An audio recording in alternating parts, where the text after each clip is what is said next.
through world #1 Andrea Santarelli. He's gone through Federico Vismara, the young Italian who was having a really good day, knocking out Max Heinze in the 64. And then in the quarterfinal, Zawrotniak took out his third Italian, Enrico Garozzo, 15-13, really strong all day. His attack has been so aggressive. He's controlled the Italians with the threat of this aggressive attack that he has. And then his defense has shown to be strong when Vismara in particularly looked to rush him, looked to put him under pressure. Park, fresh from an incredible quarterfinal really with the French Titan Yannick Burrell, 15-14, but the fight was over in 2 minutes 10. It was really, it was impossible. If you weren't sat down ready, you would have missed it. It's just such a physically intense fight, and this is what Park brings. He brings real physicality, real intensity to fights. His athleticism and his power, you can hear it when he lunges. You can hear the sound it makes on the floor, and he's got such a variety of attacking options that it's so difficult for an opponent to pick it up. So we've got two strong attacking fences here. Zawrotniak, much the senior, he's 38 years old now, much more experienced, much wilier. Park, still only 24. He won Rio, he won the Olympic Games when he was 20 years old, beating another experienced campaigner, Geza Imre of Hungary, who at the time was in his 40s.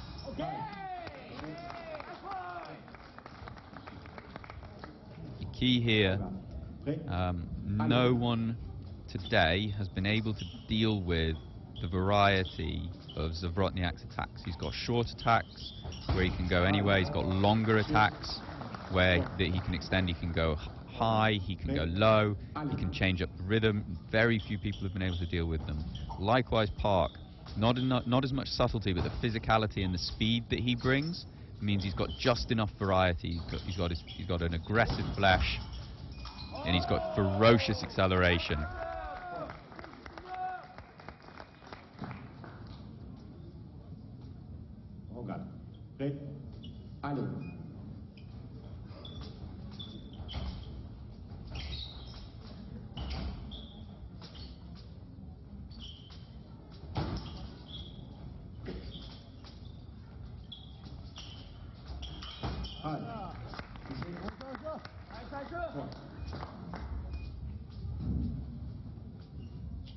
And what Zawrotniak will be aware of is that sometimes in a lot of fights it's taken Park a few hits. It's taken him up until 7, 8 hits to really work out exactly how he's going to get his attack working. But then once he does, he's been able to accelerate away from a lot of opponents.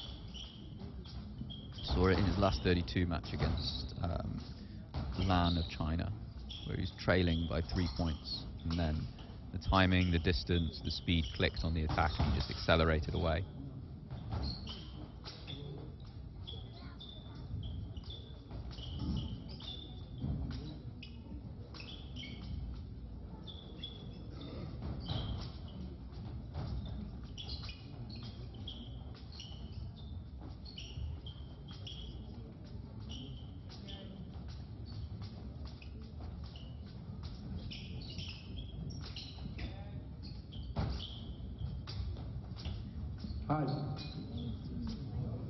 Referee calls halt. We've had a minute without a hit. And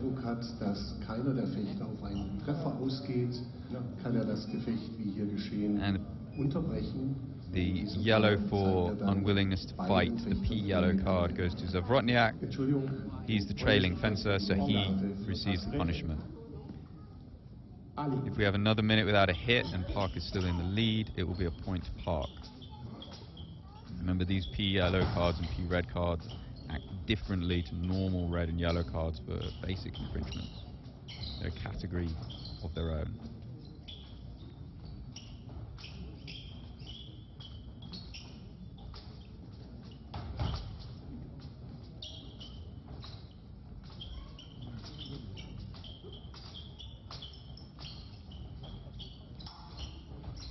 Park looking very happy to sit on the edge, not feeling the need like he did in the quarterfinal to have to really push his attacks and keep pace with an opponent who was just going to drive him.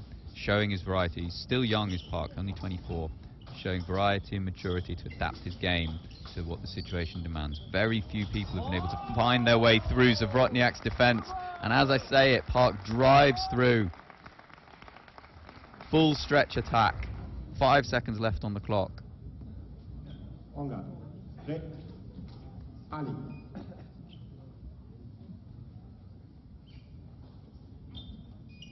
we go into the minute break. Zawrotniak kennt dieses Gefühl, hier im vorletzten Gefecht noch dabei zu sein. Park has looked very calm, very relaxed. He knows what his weapons are, but so does Zawrotniak. The attacks and the speed that Park brings, it's not a secret weapon by any means. And Park has done well to just keep himself disciplined, keep himself under control, pick his moments to go. Because Zawrotniak is such an experienced competitor, and he does have answers for just raw speed. It's going to have to be more than that. So far, slender lead for Park. Similar sort of story to what we were talking about in the previous semi-final, a KG opening period.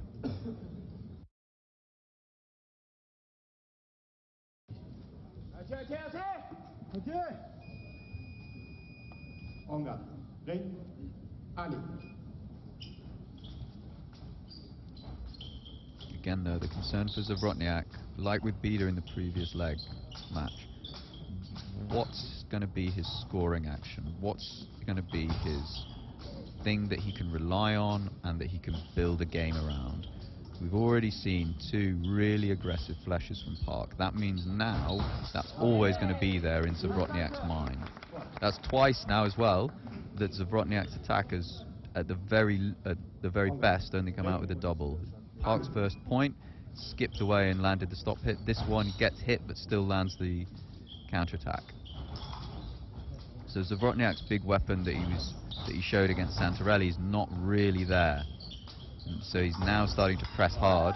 And even then, so this is interesting because in the previous rounds, every renewal was going Zawrotniak's way. He was so relaxed, he was so calm that it didn't matter whether his first action failed, his second action always landed because he was there and he was ready. But now it's going Park's way. This is a really different situation to what the Polish fencer has been in all day. And now as he starts to drive in, he's able to be interrupted. So this is 3 attacks now that Park has been able to take away from Zawrotniak. And he's just started, the Polish fencer has just started to try and force the pace. He's 40 seconds into this period. He's just started to try and force it, try and find an answer, and immediately it's cost him 3 points. And again, scoring over the top, the athleticism of Park. He's able to go in, skip back out, and skip back in. The agility, the change of direction, the change of speed. Yeah, he's got all of the answers. And again, Zawrotniak's attack is unable to make an impression. This is a 5-hit lead now, and Zawrotniak is in real trouble because he has no weapons so far that have shown that they can hurt Park. Park will know that he's got his attack. He'll always have that in the back pocket.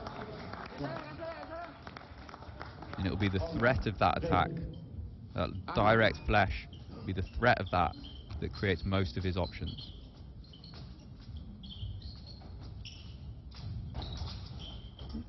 See there, Park just skipping in quickly, and now Zawrotniak collects and goes.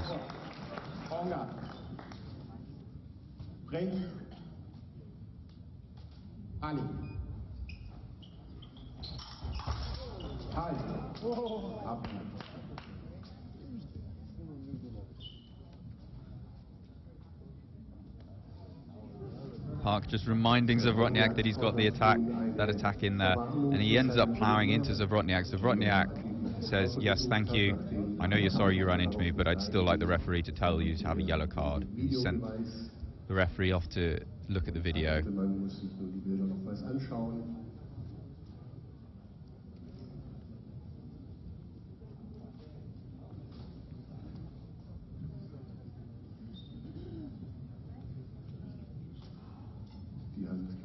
nicht in die Tasche, also keine Verwandlung. Referee has returned, no sign of yellow card on the box. And back underway. We saw a hit there, we saw the previous point. Okay, first time in this match, 2 single lights for Zawrotniak. And both of them, he's let Park go first, he's let Park commit to an action first, and then had the answer. And then just an attack out of nowhere. He's landed 2 hits by being patient, by forcing a response, and then he goes and tries to launch an attack. His attacks have not been working, and Park is able to skip away, catch him on the arm as he's on the way out. He's going to have to be more intelligent, using his attacks to set up other actions rather than looking to score with them directly, because Parker's got too many answers if he just tries to go simplistic. And he's too quick, and he's too mobile.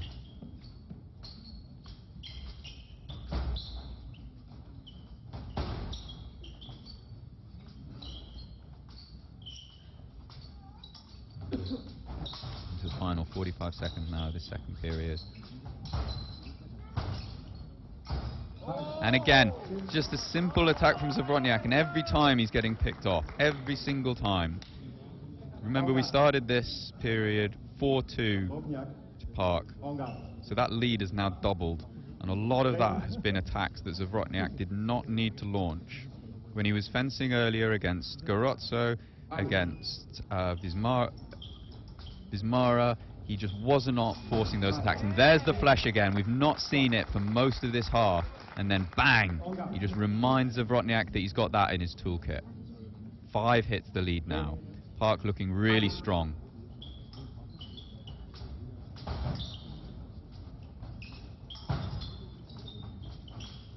Better from...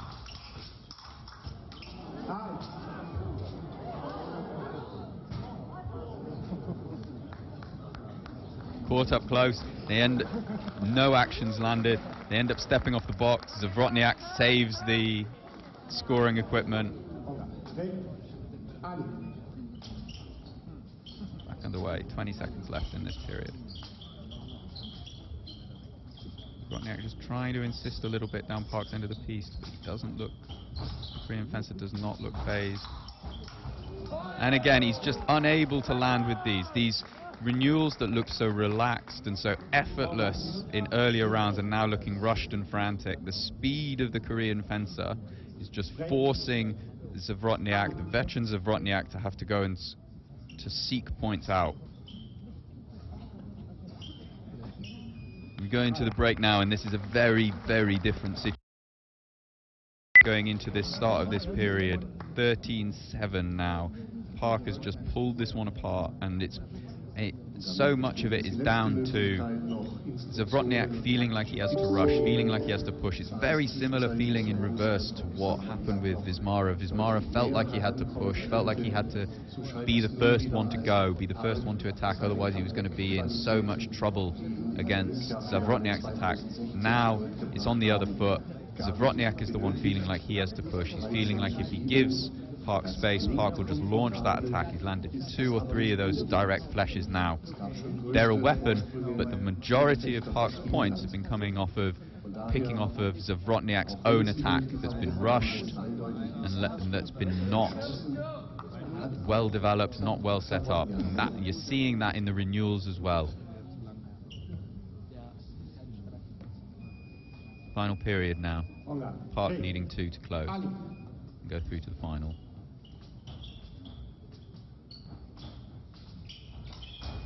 This time the flesh does not work. Zawrotniak finally gets a read on it. He's patient this time, sees it all the way and lands. But he's in such a difficult position now.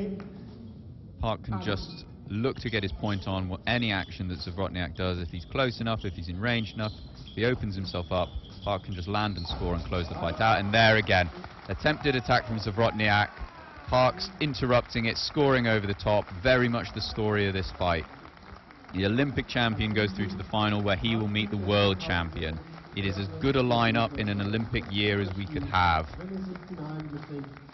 You're going to be seeing both of these fencers in this final will be so mobile, they'll be so dynamic on the piece. Park, slightly more physical, slightly more aggressive with his attacks. Mike start with a slight edge, but Sikloshi is on a real high. World champion, he's fenced well to get into this final. We're going to take a short break, and we'll be back soon for the start of the men's final.